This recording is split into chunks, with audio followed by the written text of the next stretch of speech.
영광과 감사와 찬양을 올려드립니다. 또 이렇게 귀한 교육 선교대회를 마련한 미드웨스트 신학교에 감사를 드립니다. 찬양은 곡 조이는 기도요, 곡 조이는 말씀이라고 했는데 은혜스러운 찬양 인도해 주시고 또 불러주신 우리 박 목사님 감사드립니다. 아마 유교 동란 이후 제일 은혜스럽게 부른 것 같아요. 한번 뜨거운 박수를 하나님께 감사합니다. 박 목사님은 제가 섬기는 나성영락교회 한일환 장로님 계신데 그 사위가 돼요. 또 사모님은 한동일 교수의 누이 동생이 됩니다. 그래서 제가 특별히 더 반갑습니다. 성경은 꿈이 없는 개인이나 비전이 없는 공동체는 망한다고 말합니다. 우리말 성경 잠언 29장 18절에 보면은 묵시가 없으면 백성이 방자에 행한다 그렇게 번역을 했습니다. 영어 성경에는 이 묵시를 비존이라고 번역한 번역판들이 여럿이 있습니다. 방자에 행한다는 말은 제 멋대로 제 마음대로 행동한다 그런 뜻을 담고 있습니다. 우리가 잘 아는 삼중고의 헬렌 켈레이께 시각장애자보다 더 비참하고 불행한 삶이 뭐냐 물었을 적에 그녀는 눈은 떴지만 비전이 없는 삶이 더 불행하고 비참한 삶이라 그렇게 고백을 했습니다. 한 소년이 밤하늘을 열심히 바라보고 있었습니다. 아버지가 무엇을 그렇게 바라보느냐고 물었습니다. 그러자 그는 언젠가 저 달나라에 한 번 가고 싶어서 열심히 달나라를 바라보고 있다고 말했습니다. 우리 한국 아버지 같으면 비싼 밥 먹고 쓸데없는 짓 한다고 호통을 쳤을 텐데 이 아버지는 격려하고 칭찬하고 축복해 주었습니다. 야, 너 참 좋은 꿈을 가졌구나. 참 훌륭한 비전을 가졌구나. 격려했습니다. 이 소년이 누군지 아십니까? 약 30년 후에 달나라에 갔다 온 유명한 크리스찬 과학자 제임스 오원이었습니다. 이분은 달나라에 갔다 와서 너무 많은 은혜를 받고 침례교 목사가 되어서 오랫동안 목회하다가 세상을 떠나게 되었습니다. 이분이 달나라에 가게 되었을 때 있었던 유명한 에피소드를 우리는 잘 알고 있습니다. 최종적으로 두 사람이 캔디데이트가 되었습니다.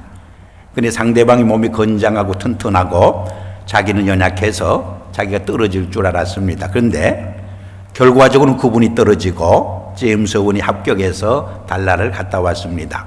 그 이유는 그 상대방이 맹장 수술을 한 경력이 있었습니다. 그래서 달나라에 가자면 맹장이 파열될 수도 있고 몸의 균형이 아무래도 덜 잡힌다고 해서 그분을 떨어뜨리고 제임스 오원을 합격시켰습니다. 제가 어려서는 맹장은 아무 역할도 못한다고 생각한 적이 있어요. 공연히 급성 맹장에 걸리면 생명 위협을 준다고 해서 미리 잘라낸 적이 있습니다. 그러나 요새는 의학적으로도 맹장이 중요한 역할을 하는 것을 알기 때문에 잘라내지 않습니다. 사도 바울은 교회를 몸으로 비유했습니다. 예수님을 머리로 우리는 그 몸의 지체로 비유했습니다. 우리 몸의 연약한 지체가 더 기묘한 역할을 한다 그런 설명을 하기도 했습니다. 제가 어느 교회 재직회 가서 이 말씀을 했더니 제일 앞에 앉은 남자 집사님이 그런 말이에요. 목사님 그렇지만은 남자들의 젖꼭지 나무자구도 쓸모가 없습니다 그래요. 제가 얼마나 당황을 했는지 몰라요. 가만히 생각해 보니까 할 말이 없어요. 근데 마침 옆에 다른 남자 집사님이 앉았다가 목사님 그래도 쓸모가 있습니다. 여름에 빛이가에 누웠을 적에는 그저 꼭지 보고 앞인지 등인지 구별이 됩니다. 그래서 모든 사람이 우는 바람에 분위기가 좋아졌습니다. 사실 우리 교회 공동체를 보면 저 사람은 밥이나 한 그릇 죽내지 아무 쓸모없는 존재처럼 느껴지지만은 하나님의 눈으로 보면 그 사람이 있으므로 더 위대한 비전 공동체를 이루는 줄 믿습니다. 여러분 한 분 한 분은 하나님의 위대한 비전으로 가는 비전아리 드립니다. 그 점에서 한 분 옆에 분 붙들고 당신은 하나님의 위대한 비전으로 가는 축복의 통로입니다. 한번 인사해 볼까요? 당신은 하나님의 위대한 비전으로 가는 축복의 통로입니다.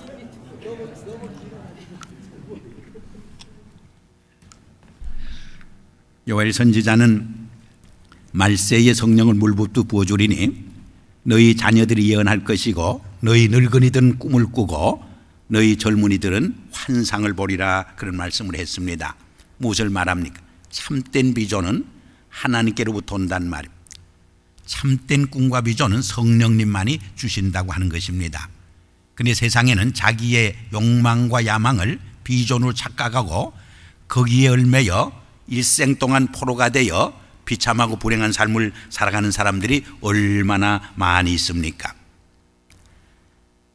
존 맥스웰은 이 비전과 관련해서 세상에는 4종류의 사람이 있다 그런 말을 했어요. 첫째는 비전을 전혀 보지 못하고 사는 사람들이 있는데 이런 사람을 스트레인저, 원더러라, 방랑자라고 표현했습니다.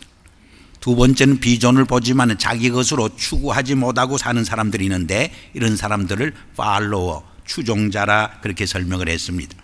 세 번째는 비전을 보고 그 비전을 성취하는 분들이 있는데 이런 사람을 성취자, 어치버라 그렇게 성공자라 불렀습니다. 네 번째는 비전을 보고 그것을 자기 것으로 추구할 뿐 아니라 다른 사람에게도 비전을 보여주고 그것을 추구할 수 있도록 도와주는 분이 있는데 그 사람이 누구냐? 리더, 지도자라 그렇게 표현했습니다.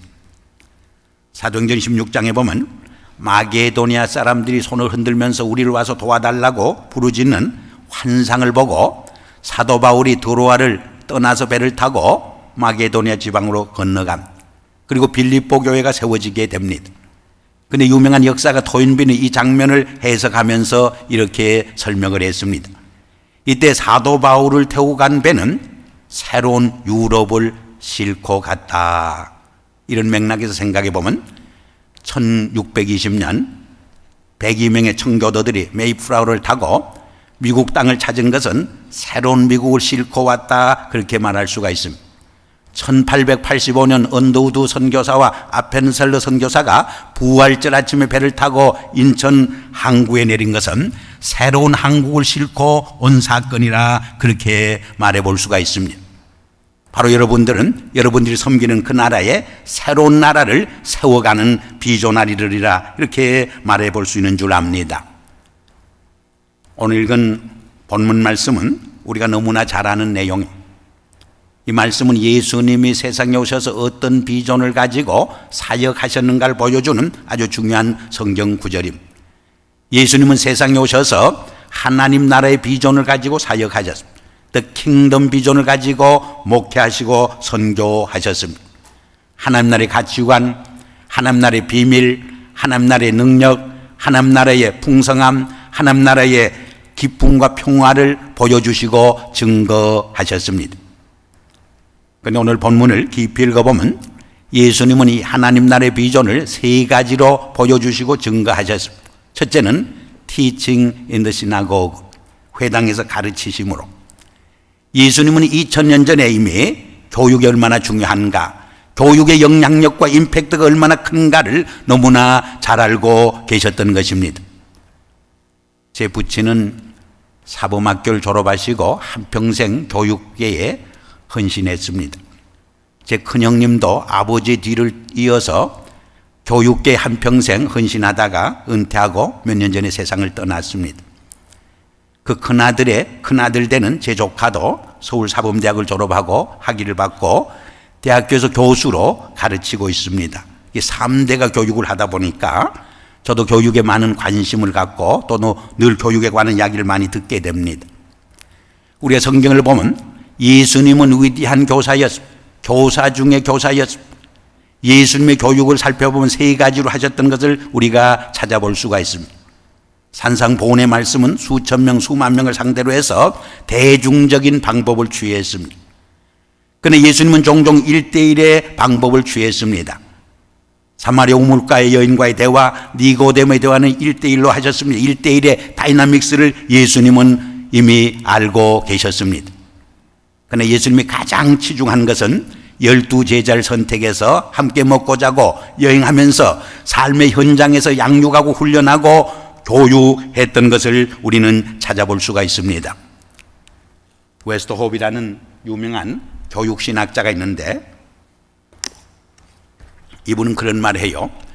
오늘 우리 교회가 회복해야 할 가장 중요한 교육이 뭐냐? 이 예수님의 3번째 교육이라 그렇게 주장하고 강조를 합니다. 오늘 세상 교육은 가치관 교육, 인성 교육, 사람 대매 교육, 도덕과 윤리 교육은 거의 외면하고 말았습니다.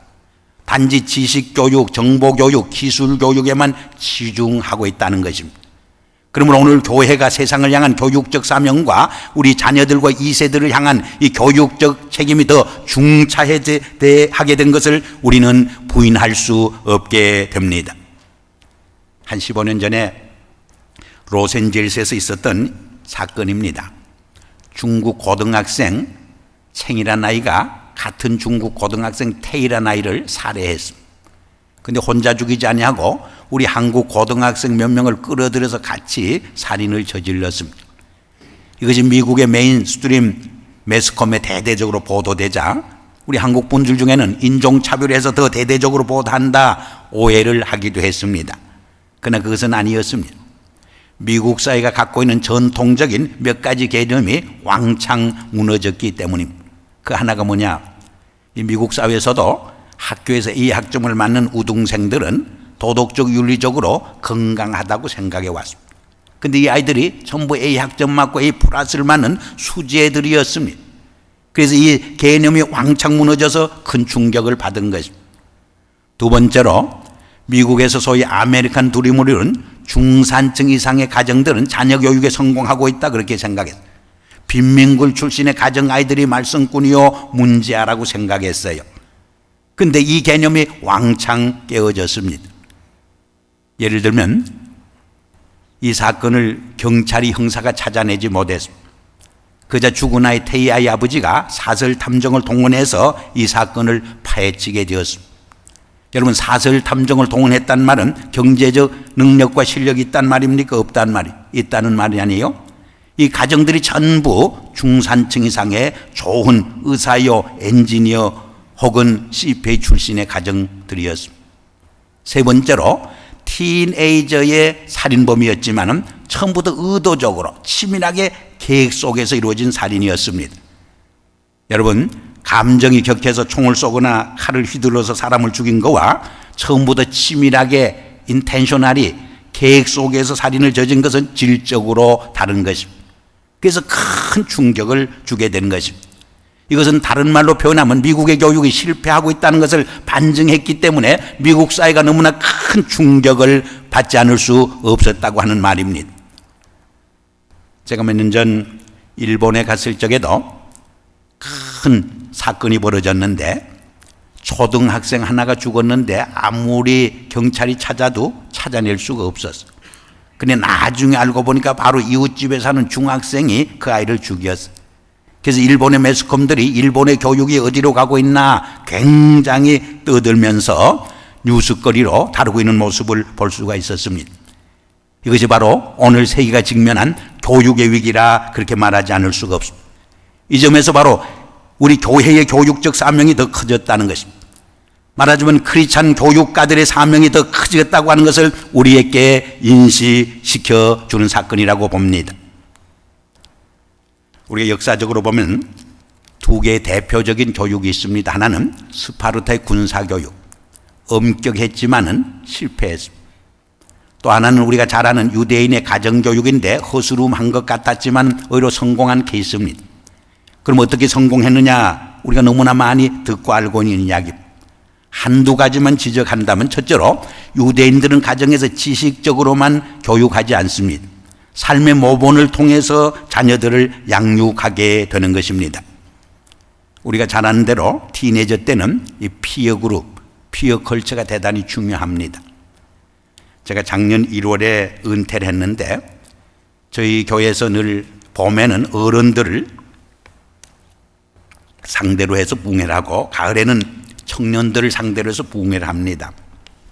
마지막 청년 부흥회를 하면서 누구를 강사로 모셔올까 제가 많이 고민을 했어요. 그러다가 오누리 교회 청년 사역자로 섬겼고 전주대학교인가 교무로 가 있는 나준석 목사라는 분을 강사로 모셔왔어요.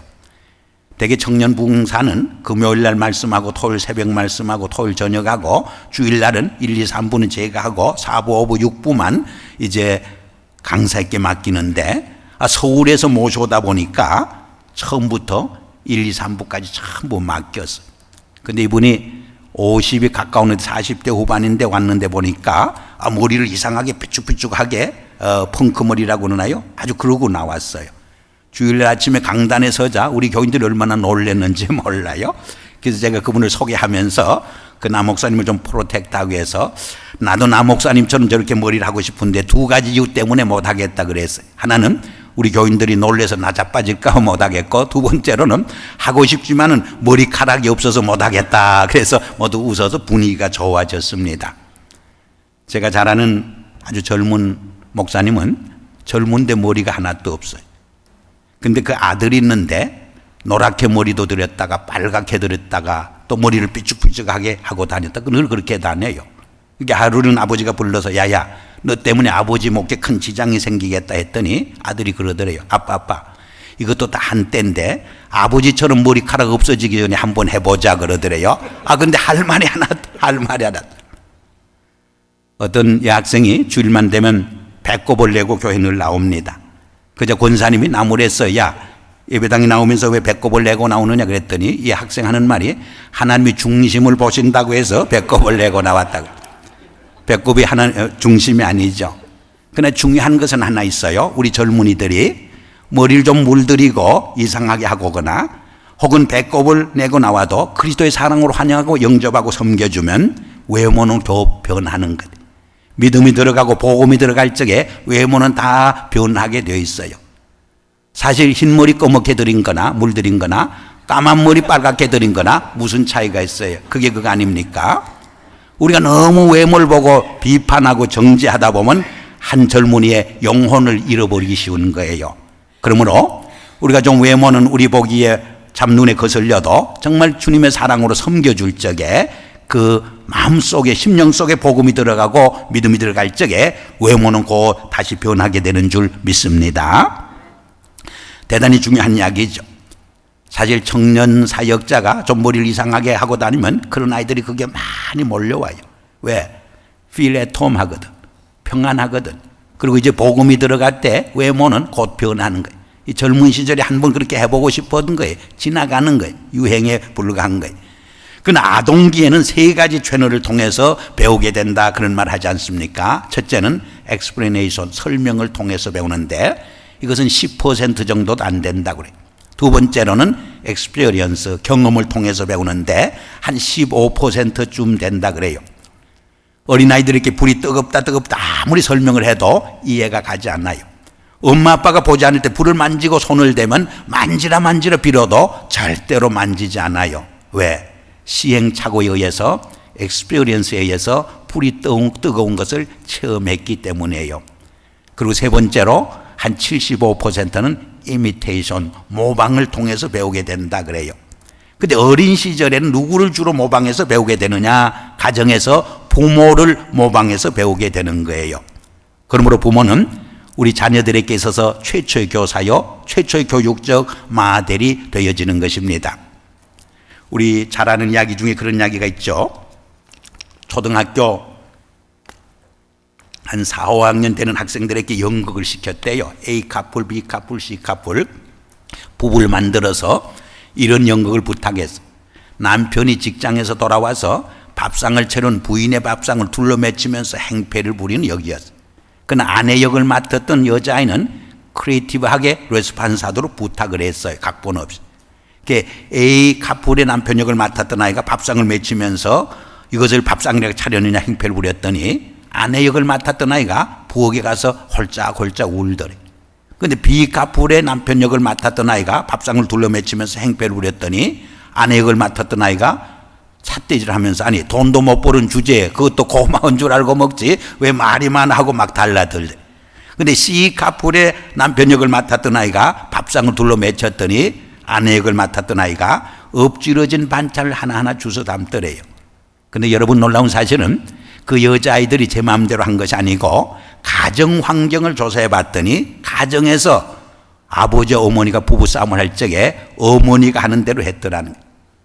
A 커플의 아내 역을 맡았던 아이는 어머니가 부엌에서 홀짝홀짝 우니까 저도 울었고 B 커플의 아내 역을 맡았던 아이는 어머니가 삿대질을 하면서 돈도 못 버는 주제에 왜 말이 많냐 달라드니까 자기도 달라들었고 C 커플의 아내 역을 맡았던 아이는 어머니가 엎질러진 반찬을 주워 담음으로 담았다는 거예요. 중요한 이야기가 아닙니까? 우리 자녀들이 부모의 행동과 삶을 보지 않는 것 같아도 전부 지켜보고 있습니다. 그리고 두뇌 컴퓨터에 전부 입력을 시킵니다. 그리고 그들이 성장해서 디시션 메이킹을 하고 행동을 옮길 적에 그 저장된 정보를 끄집어내서 그대로 사용하게 되는 것을 우리는 보게 되는 것입니다. 꽤 오래전에 읽은 한 어머니의 일기책의 이야기가 늘 잊혀지지 않아요. 부엌에서 설거지를 하고 있는데 6살, 7살 난 딸아이가 벽에 하나 가지고 소꿉장난해요. 벽에를 손으로 칵 쥐어박으면서 요년아 바빠 죽겠는데 왜 이렇게 귀찮게 굴어? 설거지도 하고 쇼핑도 하고 베이쿰도 해야 하는데 막 야단을 치는데 그 눈초리, 손짓, 말투 하나하나가 자기 자신의 카피인 것을 알고 너무나 충격을 받았다는 그런 이야기입니다. 우리 부모의 인격과 또 신앙의 삶과 모든 가치관이 자녀들에게 그대로 옮겨지는 것을 보고 너무나 놀랐다는 이야기죠. 두 번째로 유대인의 가정교육이 성공할 수 있었던 것은 역시 성경교육, 말씀교육이 뒷받침했기 때문에 이 성경은 유대인에게 있어서 신앙의 경전도 되지만은 하나의 역사의 교과서도 되고 뿌리교육, 문화교육도 되는 것이 아닙니까? 그리고 세 번째로 유대인들은 자녀들을 자기의 소유물로 생각하지 아니하고 하나님이 우리 가정에 맡겨준 하나님의 자녀로 받아들이고 그들을 칭찬하고 격려하고 축복해 주기 때문인 것입니다. 여러분, 우리 언어에는 굉장한 힘이 있어요. 말이 씨가 된다 그런 말 있지 않습니까? 그래서 우리 자녀들을 격려하고 칭찬하고 축복한다는 것이 얼마나 중요한지 몰라요. 칭찬하면 고래도 춤춘다는 책을 쓴 분도 있지 않습니까? 미국에서 꽤 오래전에 상영된 교육 영화 중에 그런 영화가 있었어요. 갈색 눈과 파란 눈이라는 영화가 있었어요. 초등학교 한 6학년 된 클래스룸에서 선생님이 이런 말이 갈색 눈을 가진 아이들이 머리도 좋고 뭐든지 잘한다 한마디 던지니까 갈색 눈을 가진 아이들이 눈에서 빛이 반짝반짝 나면서 소위 셀프 컨피던스를 가지고 계산도 잘하고 뭐든지 잘하기 시작해. 근데 파란 눈을 가진 아이들이 기가 팍 죽으면서 자신감을 잃고 틀리기 시작을 해요. 근데 한 일주일 후에 선생님이 다시 교실에 나타나서 이렇게 말해요. 내가 일주일 전에 큰 실수를 저질렀다. 파란 눈을 가진 사람이 머리도 좋고 뭐든지 잘한다. 암흑의 대통령도 파란 눈이요. 암흑의 위대한 과학자도 파란 눈이요. 암흑의 훌륭한 배우도 파란 눈이요. 한참 설명을 하자 파란 눈을 가졌던 아이들이 눈이 바짝바짝 빛나면서 민첩해지고 셀프 컨피던스를 가지고 뭐든지 잘하기 시작해요. 그리고 갈색 눈을 가졌던 아이들이 기가 팍 죽으면서 조금 전에 잘 계산하는 것을 틀리기 시작을 해요. 여러분 무엇을 말하는지 아세요? The power of language, 언어의 힘을 말해요.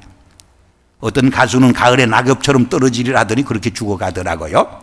그러므로 우리가 자녀를 교육할 적에 자녀들에게 늘 격려하고 칭찬하고 축복하는 말을 한다는 것이 얼마나 중요한지 몰라요. 제가 영락교회를 섬기면서 가정의 달에 그런 설교를 한 적이 있어요. 우리가 어려서는 참 가난하게 얼마나 정말 굶으면서 살았는지 몰라요. 6.25 때. 왜? 우리 부모들이 무식해서 자녀들을 키울 적 어떻게 욕했느냐. 늘 빌어먹을 놈아, 망할 놈아 그렇게 욕을 했어, 시골에서. 근데 요새 부모들은 다 교육을 받아서 그렇게 욕하는 분이 한 분도 없잖아요. 그러니까 얼마나 잘 살아요. 그래도 우리 부모 세대들이 한 가지 잘한 것은 있어요. 그때 농촌에서 왜 그렇게 콧물이 많이 나왔는지 몰라. 그러니까 코풀 적에 늘 흥해라 흥해라 그래도 망하지 말고 흥해라 흥해라 해서 망하지 않고 흥한 것 같다 해서 웃은 적이 있는데, 사실 우리가 자녀를 교육하면서 욕할 적에도 좀 멋있게 할 필요가 있어요. 이 총장 될 놈아, 이 장관 될 놈아, 이 노벨 수상가마 이렇게 좀 멋있게 욕할 필요가 있지 않은가. 그래서 웃은 적이 있습니다. 저희 나성영락교회 영어 목회부에 나오는 지금 30이 조금 넘은 청년이 있어요. 서울에서 김모 목사님이 한 15년 전에 저희 교회 와서 부흥회 할 적에 어머니 손을 잡고 부흥회 참석을 했어요. 예배가 끝나고 말씀이 끝나고 강사 목사님을 찾아가서 어머니가 우리 아들을 위해서 14살인데 한번 축복 기도해 주세요 그랬어요. 그러니까 그 목사님이 그냥 기도해 주지 않냐고 내 꿈이 뭐냐 비전이 뭐냐 물었어요. 그 아버지는 치과 의사예요.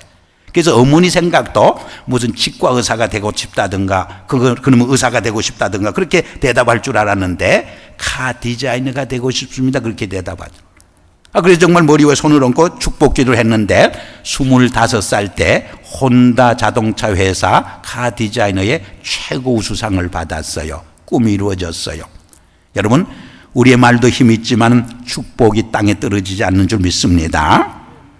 수년 전에 우리 목회자들 사이에 새들백 교회 이야기가 아주 베스트셀러가 된 적이 있어요. 제가 그 책을 읽고 얼마나 은혜를 많이 받았는지, 얼마나 도전을 많이 받았는지 모르고. 영어로는 Purpose Driven Church, 목적이 이끌어가는 교회죠. 제가 그 책을 읽어보니까 리그 워렌이 아주 존경하는 목사님이 있었는데 크리스웰 목사님이 있어요. 달라스 제일 침례교회. 그건 한 번도 만나본 적이 없어요. 대학교 시절에.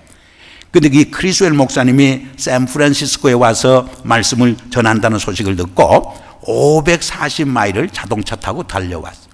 친구 하나 데리고. 여러분 1시간 말씀 듣고 집으로 돌아가려니까 얼마나 허전해요. 그래서 인사라도 한 번 하고 돌아가야 되겠다고 줄을 서서 인사를 하게 되고. 근데 처음으로 만나는데 크리스웰 목사님이 리그오렌 청년을 만나더니 손을 머리에 얹더니 내가 너를 위해서 축복기도 하고 싶다 그래요. 그리고 간절히 기도해요. 하나님 아버지 청년이 앞으로 하나님의 큰 종이 되고 훌륭한 사역자가 되고 나보다 2몫이나 큰 목회를 할 수 있는 주의 종이 되게 해달라고 간절히 기도할 적에 온몸이 뜨거워지는 그런 성령을 체험했다고 그래요. 그리고 그때부터 크리스웰 목사님을 믿음의 아버지로 모시고 늘 상담을 받게 돼요. 그리고 새들백 교회를 개척할 때도 상담받고 그 교회를 개척하게 되는 것을 볼 수가 있어요. 그런데 놀라운 사실은 크리스웰 목사님이 한 8,000명 출석하는 교회를 섬기다 가셨는데 이 리그오렌 목사님이 딱 2몫을 하고 있잖아요. 16,000명. 그때 한 7배쯤 하게 해달라고 했으면 얼마나 좋을까 그런 생각을 해본 적이 있어요. 제가 그 책을 읽고 설교 중에 솔직히 이런 고백을 했어요.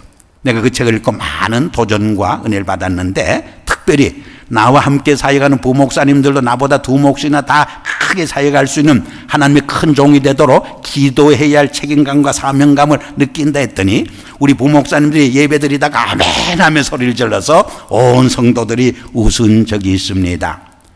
여러분 우리가 자녀들 축복하고 우리 젊은 세대를 축복하고 성도와 성도 간에 축복한다는 것이 얼마나 귀한 일입니까?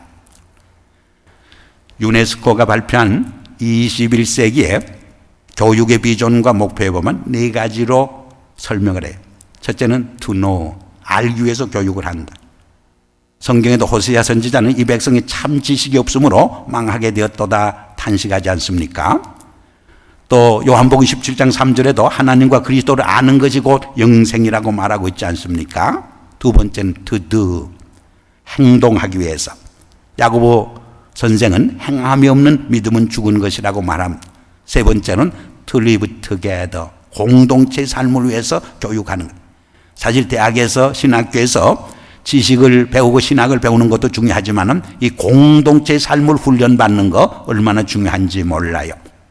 마지막은 to be, 크리스찬 퍼스펙트로 말하면 to be mature Christian, 정말 예수님을 닮은 변화된 성숙한 그리스도인들을 길러내서 교회를 섬기고 지역사회를 섬기고 세계를 가슴에 품고 선교하는 그런 사람을 만드는 데 있다고 볼 수가 있습니다.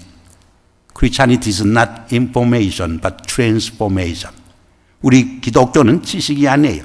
삶의 변화를 의미하는 것이 아닙니까?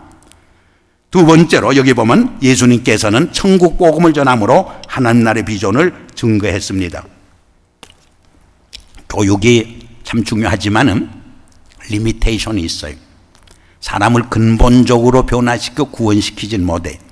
그러므로 이 교육 선교가 성공하려면 복음이 뒷받침해주고 복음으로 정말 가르쳐야 한다 그런 생각을 하지 않을 수가 없습니다. 왜냐하면 우리 인간은 하나님의 은혜 없이는 복음 없이는 살 수 없는 구원받을 수 없는 죄인들이기 때문입니다. 의인은 없나니 한 사람도 없다고 사도 바울도 고백하고 있지 않습니까? 여러분 2차 대전 때 가장 큰 비극이 뭐라고 생각합니까? 나치에 의해서 600만 유대인이 학살당한 사건. 근데 600만을 죽일 적에 누가 총 책임을 지고 집행을 했느냐? 아이히만인 사람이 하지 않았습니까? 2차 대전이 끝나자 이 아이히만은 자기가 죽을 것을 알고 도망을 칩니다. 저 남미 아르헨티나에 가서 숨어서 변장하고 정비공장 차려놓고 살게 됩니다. 근데 유대인의 정보팀이 얼마나 유명합니까? 샅샅이 추적해서 그를 생포해서 마치 주사 놔가지고 비행기를 태워 끌고 와서 국제무대에 세워서 재판을 받게 한 것입니다. 재판받을 적에 처음부터 끝까지 몇 년 동안 지켜보는 사나이가 있었어요. 예일 다이누라고 하는 유대 사람이었어요. 이 사람은 누구냐? 젊은 시절에 게스 챔버에 끌려가서 사형 직전에 도망을 쳐서 벌거벗은 몸으로 구사일생으로 살아났어요. 그러므로 이 재판에 얼마나 관심이 컸겠어요. 쭉 지켜보다가 마지막 장면에 가서 대성통곡하고 울기를 시작합니다. 그래서 많은 사람들이 생각하기를 그때 기억이 얼마나 소름 끼치는 기억이길래 저렇게 대성통곡하고 울까 그렇게 생각했어요. 그런데 나중에 어떤 분이 물었더니 180도로 다른 대답을 했어요. 뭐라고 대답한지 아세요? 자기는 이 아히만이 600만 유대인을 죽인 사람이기 때문에 뿔 2개만 달리지 않았지 악마 중에 악마요, 사탄 중에 사탄으로 생각했다는 거예요. 그런데 재판받는 과정을 가만히 지켜보면서 깨달은 것은 그가 너무나 자기와 똑같이 닮은 보통 사람인 것을 깨달았다는 거예요. 그도 처자식을 사랑할 줄 알고 처자식을 위해 눈물을 줄줄 흘릴 줄 알고 죽음에 대한 두려움과 공포심을 갖고 있더라는 거예요. 그때 그는 인간에 대한 절망감과 자기 자신에 대한 절망감 때문에 대성통곡하고 울었다고 고백했어요. 여러분 무슨 말인지 이해가 가세요? 자기도 아이히만과 같은 환경과 죄에 처했으면 사람을 죽일 수 있는 죄인인 것을 깨달았다는 말. 여기 서 있는 저나 앉아 계신 여러분도 아이히만과 같은 환경과 위치에 처했으면 죄를 넉넉히 지을 수 있는 연약한 존재, 죄인에 불과하단 말이에요.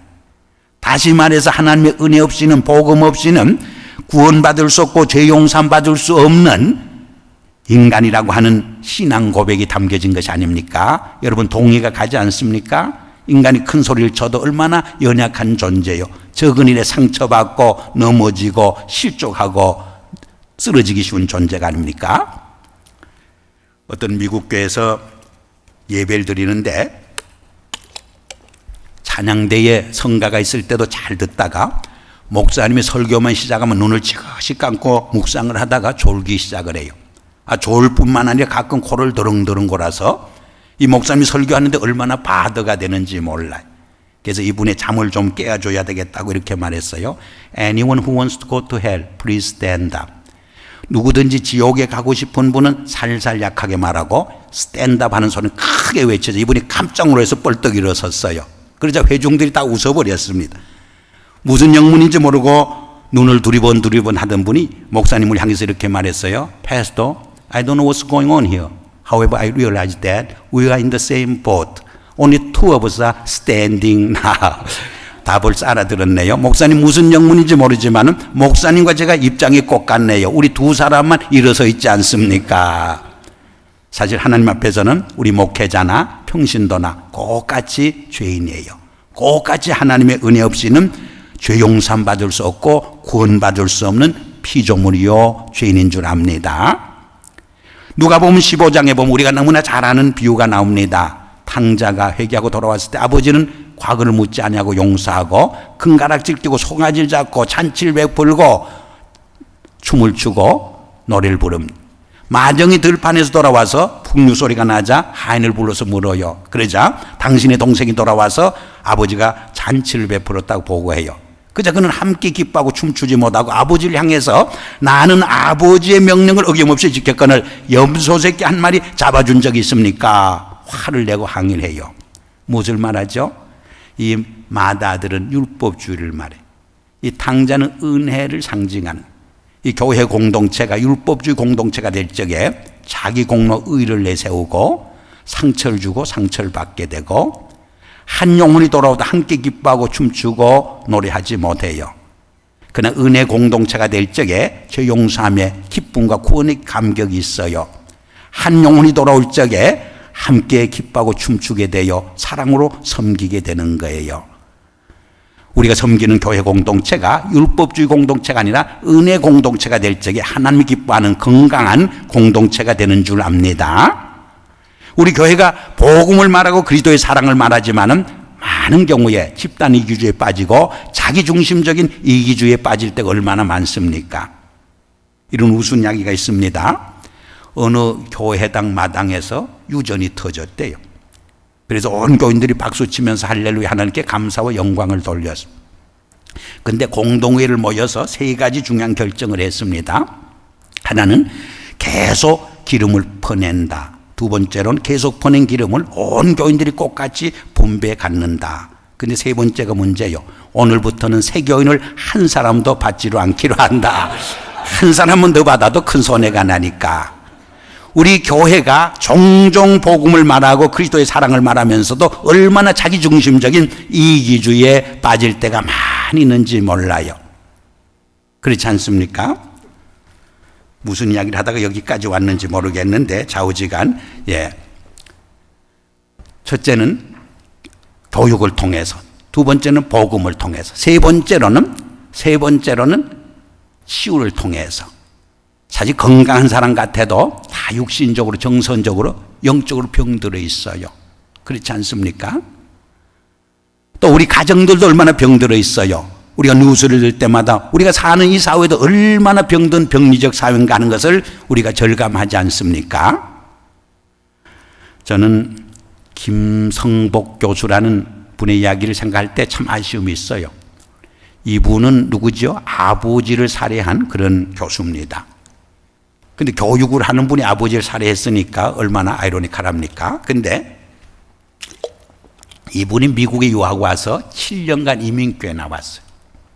7년간 이민교회 나오면서 세례받고 서리 집사까지 되었습니다.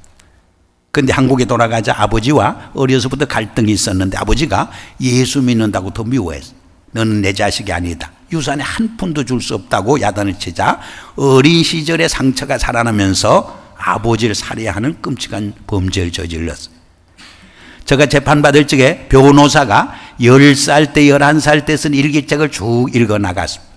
그 10살 때 쓴 일기책에 보면 아버지가 어머니를 막 때려줘요. 어뷰스해요. 어머니가 잘못한 것이 없는데 막 얻어맞는 모습을 보면서 앵거가 생겨요. 상처가 생겨요. 그렇다고 아버지를 해볼 수가 없어요. 근데 꿈속에서 내가 아버지를 야단쳤다고 그래요. 아버지가 다시는 어머니를 때리지 않겠다고 항복했다고 해요. 그때 마음이 통쾌했다고 기록을 하고 있습니다. 여러분, 만일 그가 예수 믿고 어린 시절의 상처마저 완전히 치유되어서 돌아갔다면은 아마 아버지가 너는 내 자식이 아니다. 유산에 한 푼도 줄 수 없다고 야단을 쳐도 그리스도의 사랑으로 용서하고 아버지를 품을 수 있었을 거예요. 이렇게 생각해 볼 적에 이민교회 책임도 조금 있구나 하는 생각을 해본 적이 있어요. 오늘 우리 이민교회나 선교지에서 이 힐링 미니스트리가 얼마나 중요한지 모릅니다. 이렇게 예수님은 하나님 나라의 비전을 교육을 통해서 천국 복음을 전함으로 또 치유 사역을 통해서 통전적으로 했어요. 그래서 우리 선교사들도 선교지에 가면 교육 사역을 통해서 또 예배당을 지어서 복음을 전하고 또 병원이나 신우 사역을 통해서 치유 사역을 한 걸 보지 않습니까? 그건 오늘 본문을 보면 예수님의 사역에 있어서 가장 중요했던 것은 그런 방법론이나 전략이 아니라는 것을 우리는 깨닫게 돼요. 우리 36절 말씀 같이 읽습니다. 36절 무리를 보시고 민망히 여기시니 이는 저희가 목자 없는 양과 같이 고생하며 유리함이니라. He had compassion on them. 우리가 선교 사역에 있어서 이 방법론이나 기술이 중요한 것이 아니라 정말 예수님이 가졌던 뜨거운 The heart of compassion, 사랑이라고 생각합니다. 100마리 양 중에 잃어버린 한 마리 양을 찾아가는 그 뜨거운 사랑이 있을 적에 한 영혼이 구원받고 변화되는 역사가 나타나게 되는 줄 믿습니다. 제가 풀러신학교에 이사로 10년 이상을 섬겼습니다. 수년 전에 마오 총장과 몇 이사들이 그 워싱턴 DC에서 모이는 국가조창기도에 참석한 일이 있었습니다. 클린턴 대통령. 근데 힐튼 호텔에서 한 3,000명이 모여서 국가조창기도를 갔는데 서랍을 열어보니까 Be My Guest라고 하는 힐튼이 쓴 책이 나와요. 보니까 아주 힐튼이 훌륭한 크리스찬이에요. 자기 간증을 썼어요. 텍사스에서 먼지투성인 조그만 모텔업을 경영하다가 어떻게 호텔업계의 왕자인 주인공인 힐튼 호텔의 주인공이 됐는가 간증을 썼어요. 한마디로 이야기하면 자기는 호텔업을 경영하면서 돈만 벌기 위해서 하지 않았다는 거예요. 자기 호텔에 찾아오는 손님을 사랑으로 섬기겠다는 정신으로 경영했대요. 그랬더니 하나님이 호텔업에 크게 축복해 주셨다는 거예요. 여러분, 요새는 비즈니스를 해도 돈만 벌겠다면 못 보는 세상. 그러나 사랑으로 섬기겠다면 오히려 기업에도 성공하는 세상인 줄 믿습니다. 제가 몇 년 전에 서울 연동교회 가서 부흥회를 인도했습니다. 부흥회 인도하는 동안에 그 교회 협동 목사로서 문화사역을 한 지목사라는 분이 있는데 서울에 있는 동안 자동차를 타라고 에쿠스 450을 보내주었어요. 여러분, 에쿠스 450이 뭔지 모르죠? 선교지에 있는 분은. 한국에서 제일 고급 자동차. 제가 깜짝 놀랐어요. 이 젊은 목사 이렇게 고급 자동차를 타다니 오해를 했어요. 근데 그 다음날 저녁을 초대해 줘서 제 수수께끼가 오해가 풀렸어요. 이분은 목회를 하는데 교육 목사를 목회하는 목회가 도무지 안 돼. 이 교회에서도 환영 못 받고 쫓겨나고 몇 군데 하다 보니까 그 사모가 견디지 못하고 그 목사를 버리고 떠나갔어요. 여러분, 이혼을 당했으니까 더 목회가 안 되잖아요. 그래서 3년 동안을 도서실에 가서 책도 보고 기도원에 가서 기도도 하고 방황하는 삶을 살았어요. 방황을. 3년 동안 방황하다가, 그러나 그에게는 청소년들을 무지무지 사랑하는 뜨거운 마음이 있어요. 그래서 무엇을 시작했는가 하니 떡볶이 장사를 해가지고 2천만 원을 어떻게 모아가지고 크리스찬 카페를 시작했어요. 크리스찬 카페를. 그랬는데 좋은 데코레이션. 이 서울에는요, 중학생, 고등학생, 대학생이 400~500만 명 있는데 만남의 장소, 공간이 전혀 없어요. 그래서 다른 데보다 커피나 티를 싸게 해주고 더 좋은 만남의 장소의 분위기를 만들고 좋은 복음성가도 들려주고 좋은 신앙서적도 갖다 놔서 읽게 하고. 근데 지난해가 만 10년이에요. 로스앤젤스에 와서 저를 찾아서 제가 오찬을 나누면서 근황을 물었더니요, 10년 동안 어떤 기적이 일어난지 아세요?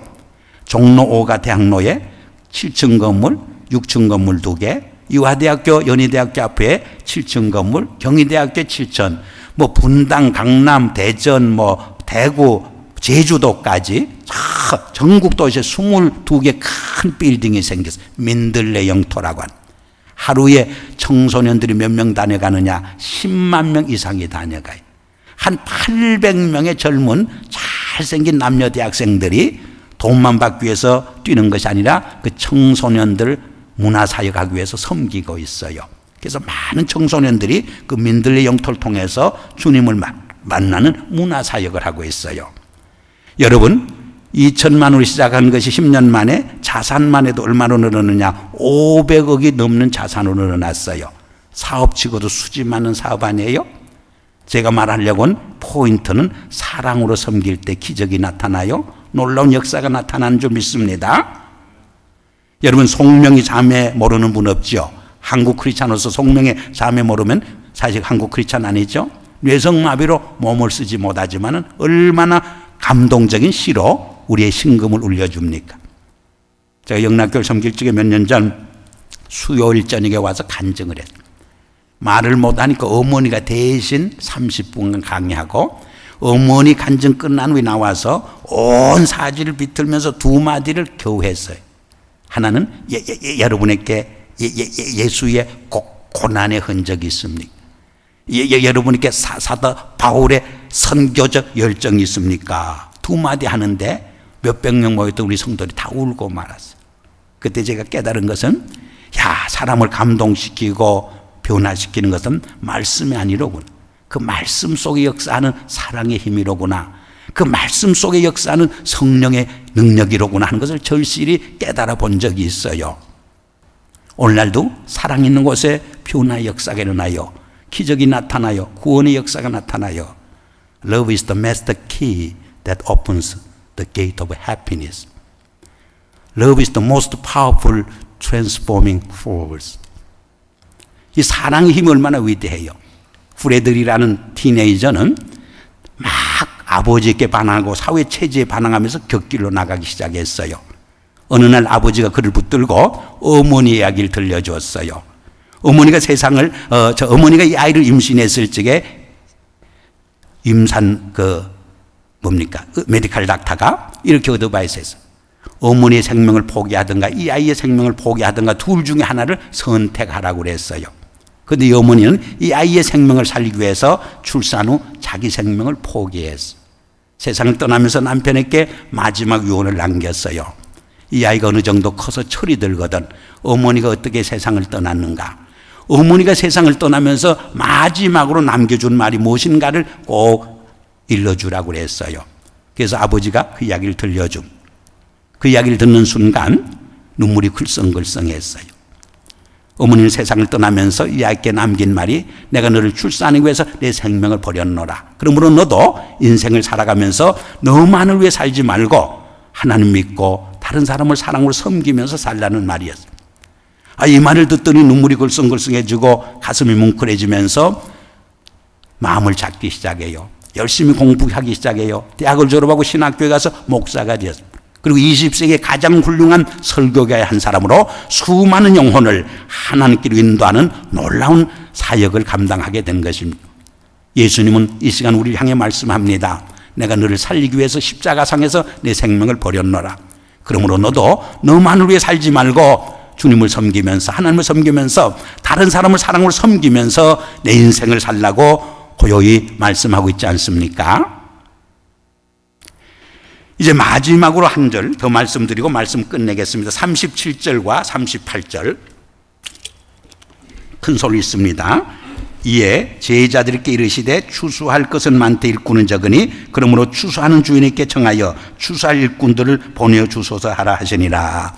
예수님의 사역에 있어서 가장 중요한 것은 교회 건물이 아니에요. 교인 수도 아니에요. 교회 프로그램도 아니고 예산도 아니에요. 사람을 사랑하고 사람을 돌보고 사람을 치유하고 사람을 기르고 지도자를 세우는 일이었어요. 예수님의 사역은 태스크 오리엔티드 미니스트리가 아니에요. 피플 오리엔티드 미니스트리였어요.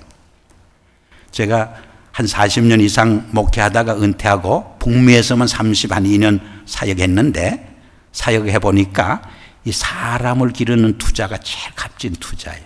가장 값진 투자예요. 제가 그 사도행전을 읽으면서 마음에 갈등을 느껴본 적이 있었어요. 그것은 사도 베드로가 한 번 설교할 때 3,000명이 회개하고 돌아왔잖아요. 그런데 스데반이 설교할 때 한 명도 회개하지 않고 돌에 맞아 죽었잖아요. 누구의 설교가 위대해요? 사도 베드로의 설교가 위대하죠. 그러나 가만히 깊이 읽어보면 스데반의 설교가 더 위대해요. 그 장엄한 순교와 설교를 듣는 순간 하늘 문이 열리고 하나님 우편에 앉은 예수님의 감동을 받고 일어섰다고 그랬어요. 여러분, 하늘 문을 열고 하나님과 예수님을 감동시켜서 일으킨 그 설교라면 더 위대하지 않습니까? 사울이란 청년이 스데반을 죽이는데 앞장서고 있었어요. 근데 사도행전 9장에 가서 보면 다메섹 도상에서 갑자기 회개하고 돌아와요. 많은 주경가 중에 이런 설명을 하는 분이 있어요. 갑자기 돌아온 것 같지만은 스데반의 그 장엄한 순교와 설교를 듣는 순간 복음의 씨가 사도 바울의 마음속에 박혔다고 보는 분이 많이 있어요. 그래서 사도 바울의 신학과 신앙을 살펴보면 사도행전 6장과 7장에 기록된 스데반의 설교가 파운데이션 기초가 되고 있는 것을 보지 않습니까? 그 울타리를 뛰넘지 못하고 있는 모습을 우리가 보지 않습니까? 이렇게 생각할 적에 스데반이 헛되이 죽은 것 같지만은 사도 바울을 회개시킴으로 사울을 바울이 되게 함으로 사실은 베드로보다 더 많은 복음의 열매를 맺지 않습니까? 바울을 통해서 정말 기독교가 세계적인 기독교로 변하는 놀라운 역사가 그를 통해서 이루어지는 것이 아닙니까? 제가 많은 이민교회 교역자 세미나에 가서 강의를 합니다. 한국에서 몇천 명, 몇만 명 목회하는 강사 목사님 와서 막 강의를 하면 기가 팍 죽어 있어요. 왜? 이민교회 80%가 100명 미만에 70명, 60명 데리고 목회를 해요. 언제 우리는 몇천 명 되느냐, 언제 우리는 몇만 명 되느냐 생각하면 기가 팍 죽어 있어요. 또 어떤 지역은 도저히 200명, 300명 넘어갈 수 없는 지역이 많아요. 우리 선교지도 마찬가지죠. 그러면 제가 그래요. 여러분 기죽지 마세요. 50명, 30명을 목회해도 그 중에서 사도 바울과 같은 훌륭한 지도자 한 사람을 교훈하면 하나님 앞에서 일찍이 몇만 명, 몇십만 명 목회한 목회자보다 더 큰 상급이 있을 줄 믿습니다만 아멘, 아멘 하는 우리 교역자들이 들어있어요. 이런 비전 가지고 목회하면 50명을 데리고 목회해도, 선교지에서 10명을 데리고 정말 사역을 해도 얼마나 내 가슴이 뿌듯하고 기쁨이 충만하고 보람을 느끼는지 모릅니다. 제가 영락교를 섬기면서 본당 짓고 확장하고 제2교육관 짓고 파킹장 만들라니까 2,500만 불이 들어요. 그래서 제가 그랬어요. 시설은 안 할 수 없어 하는 거니까 최소한도로 합시다. 그리고 건물보다 더 중요한 사역합시다. 1,000만 불 들여서 건물 지으면 100년 후면 다 허물어져 다시 지어야 돼요. 근데 1,000만 불 들여서 인재를 키우고 사람을 키우고 지도자를 키우면 영원히 남는 거예요. 그렇지 않습니까? 그래서 한 1,200만 불 범위로 해결하고 1,000만 불은 장학기금을 만들어서 인재를 키웁시다. 요새는 이자가 싸졌지만은 그 당시는 이자가 7%까지 주고 뮤추얼 펀드에 넣으면 최소 10% 이자가 나올 때요. 그래서 1,000만 불 장학기금을 만들어 놓으면 매해 100만 불 이자가 나와요.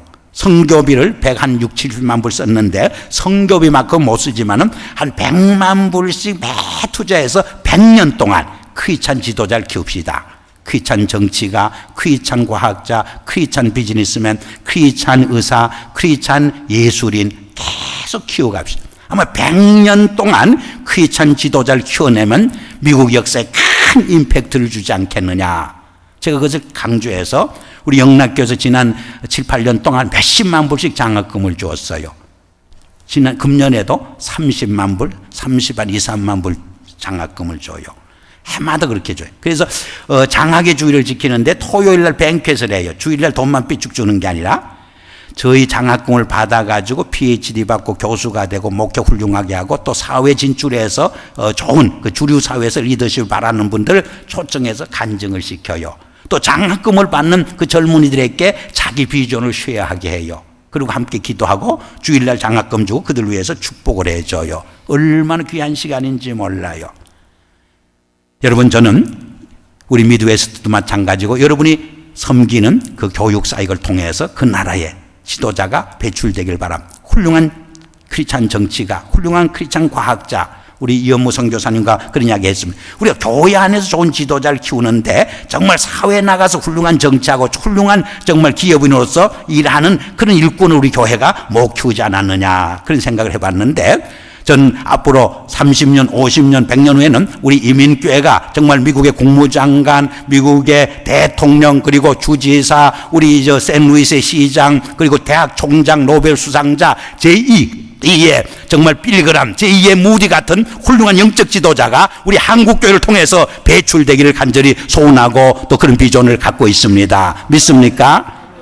이런 비전을 가지고 우리가 사역할 적에 얼마나 가슴이 뿌듯한지 몰라요. 어떤 사람이 컨설테이션 회사에다가 예수님의 12제자를 의뢰해서 자격을 심사해 달라고 그랬대요.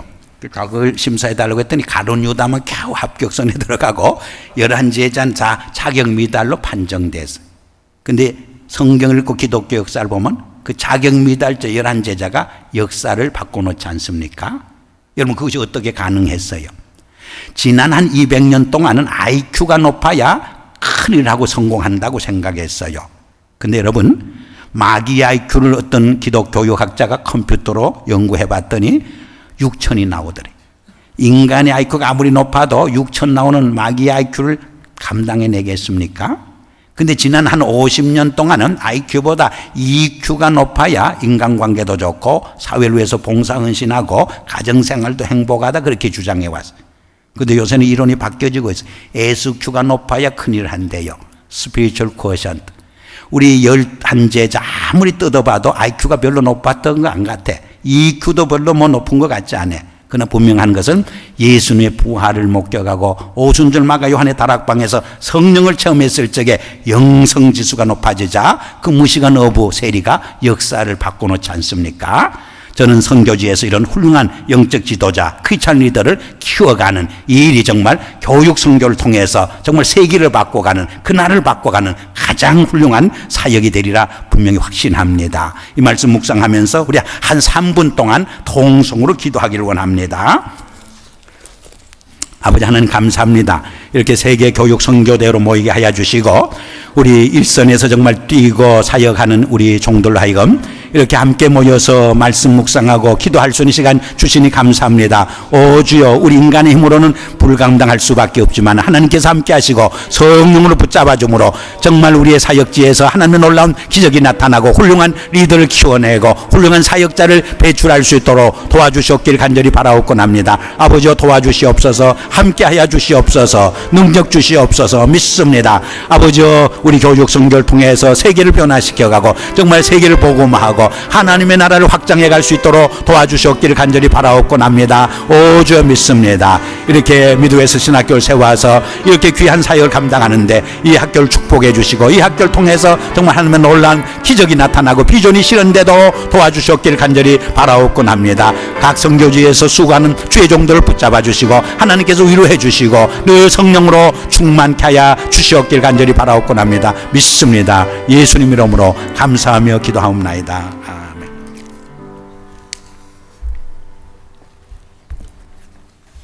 예, 대단히 감사합니다. 오늘 귀한 말씀을 통해서 우리에게 새롭게 도전 주는 귀한 말씀이었습니다.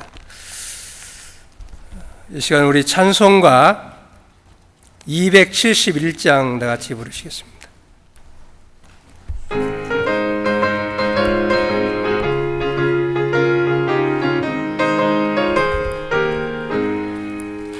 익은 곡식 거둘 자가 없는 이때에 누가 가서 거둘까? 내가 어찌 게을러서 앉아 있을까? 어서 가자 밭으로 보내주소서.